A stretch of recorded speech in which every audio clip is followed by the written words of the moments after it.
Hello everyone, welcome back to the channel. Picture this, 2017, a private conference in the Mojave Desert. 5 people with a combined net worth exceeding Hungary's GDP. Hedge funds, crypto empires, tech giants. And you know what they're asking the futurologists they hired for a 6-figure sum? Not about artificial intelligence, not about blockchain, not about markets. They're asking, how do we maintain loyalty of our security staff after money stops meaning anything? One suggested shock collars on the guards' necks. Another, locking food in a vault with a code only the owner knows. A third asked whether it would be better to make the guards wear leg restraints from the start. This isn't a TV show script. This is a real meeting described by Douglas Rushkoff, a media theorist from New York. And here's what matters. These people aren't crazy. They're mathematically rational.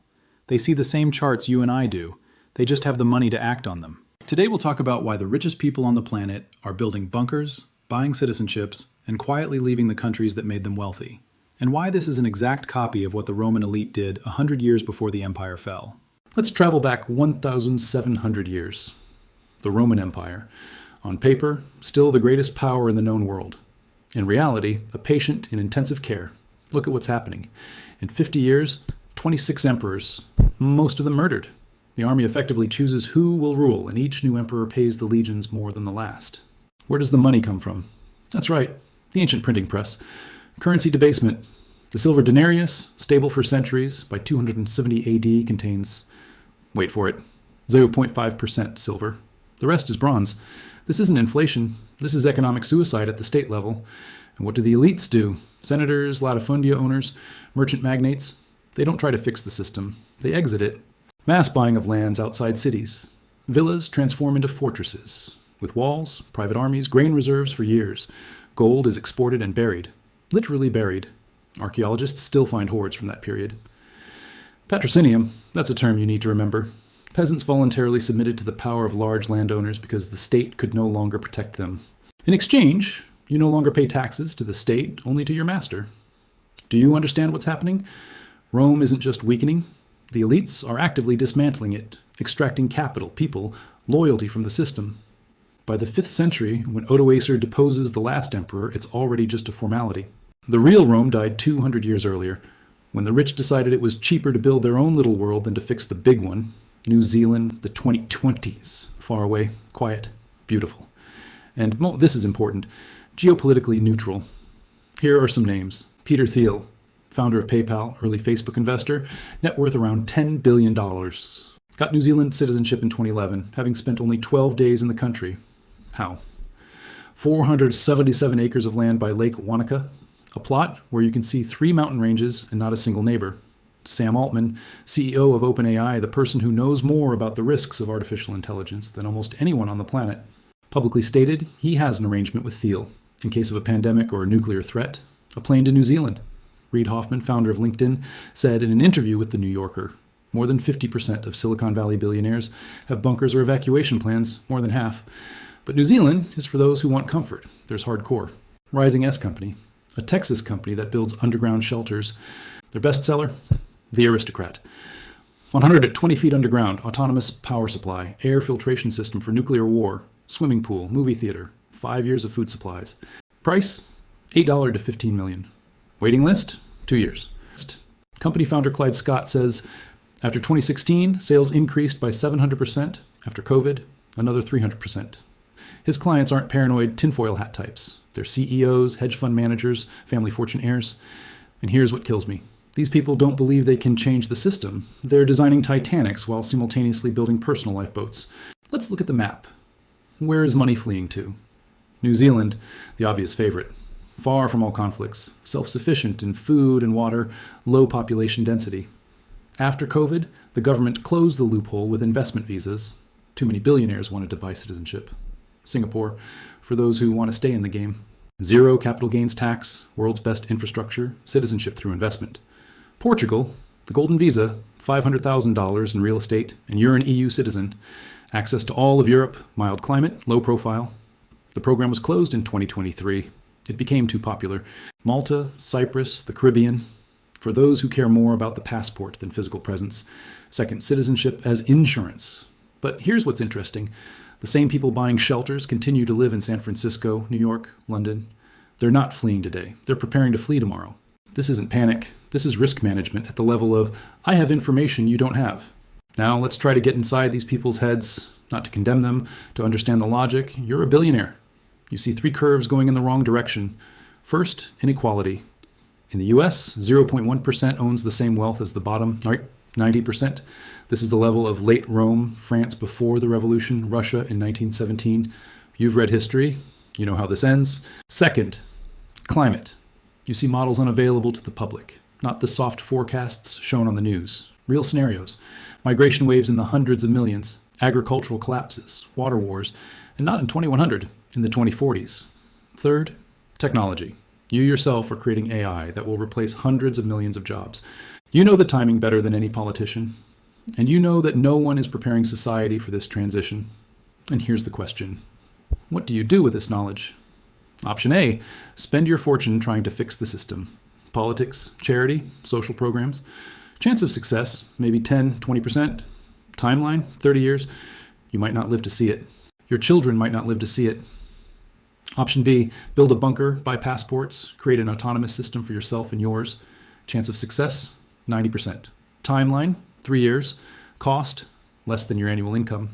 Any financial advisor will tell you, option B is the rational choice, and that's the horror. The incentive system works against all of us. Let's return to Rome.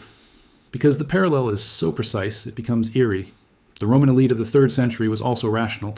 They could see the state can't collect taxes because too much goes to the army. The army can't protect the borders because there are too many fronts. Infrastructure is crumbling because there's no money for repairs. Cities are impoverished because trade is unsafe. Each senator individually made a reasonable decision.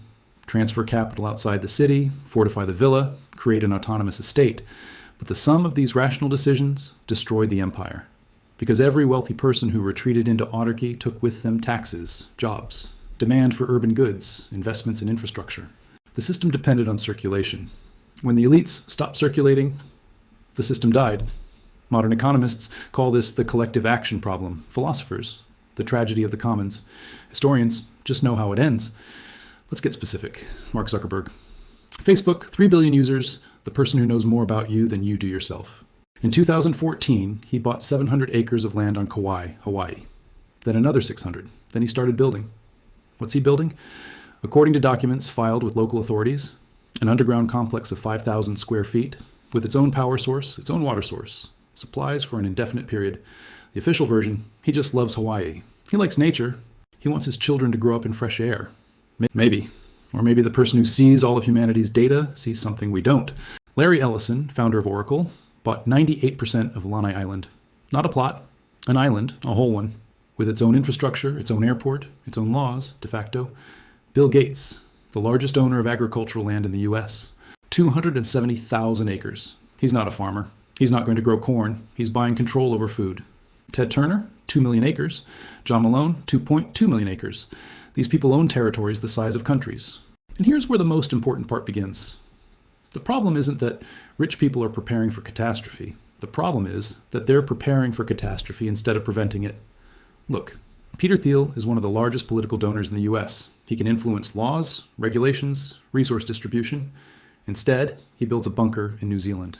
Mark Zuckerberg could use Facebook to coordinate climate action at the level of 3 billion people. Instead, he digs a shelter in Hawaii. Jeff Bezos could pay taxes that would fund infrastructure. Instead, he sues NASA over a lunar module contract. This isn't greed in the simple sense, it's something deeper. It's a loss of faith in a collective future. When Roman senators began building fortified villas, they weren't just protecting themselves. They were voting with their feet and their money. We don't believe Rome can be saved. We won't try. Every bunker in New Zealand is the same vote. Every family office in Singapore, every second passport. Remember the question from the beginning? How to maintain guard loyalty after collapse? This is the central question. And it has no answer. In the normal world, a guard works for you because you pay him money. Money has value because there's a state that guarantees it. There's police that will protect the guard from you if you cheat him. There's a court where he can sue for his wages. After collapse, none of this exists. You're alone in a bunker with people with guns. Why should they listen to you?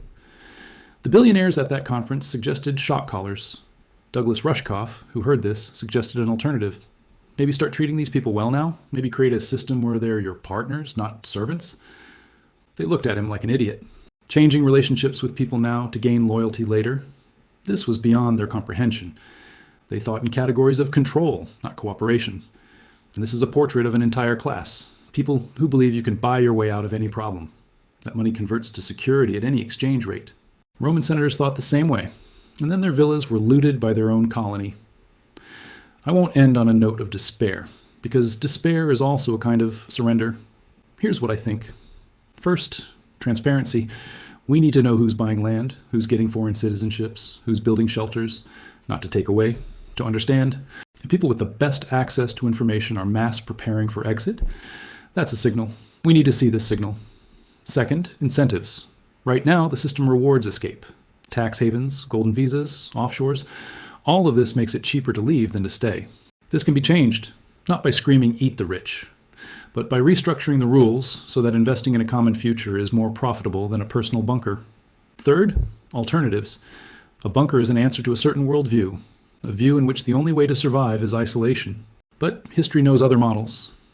Communities that survived collapses together, cities that became stronger in crisis. We need such models. Visible, working, attractive. Because here's the truth. A bunker is not a solution. It's a delayed death in comfortable conditions. You can survive the first year of collapse, the second, the fifth. And then, what will you do when supplies run out? When the generator breaks? When your children want to see other people? Roman villas survived the fall of the empire, and then they were absorbed by a new world, a world built by those who stayed outside. I'll end with a story. In 2018, one of the bunker billionaires, I don't know his name, this is from Rushkoff, asked him after the conference, "Do you really think we should be nicer to people?" Rushkoff said, "Yes."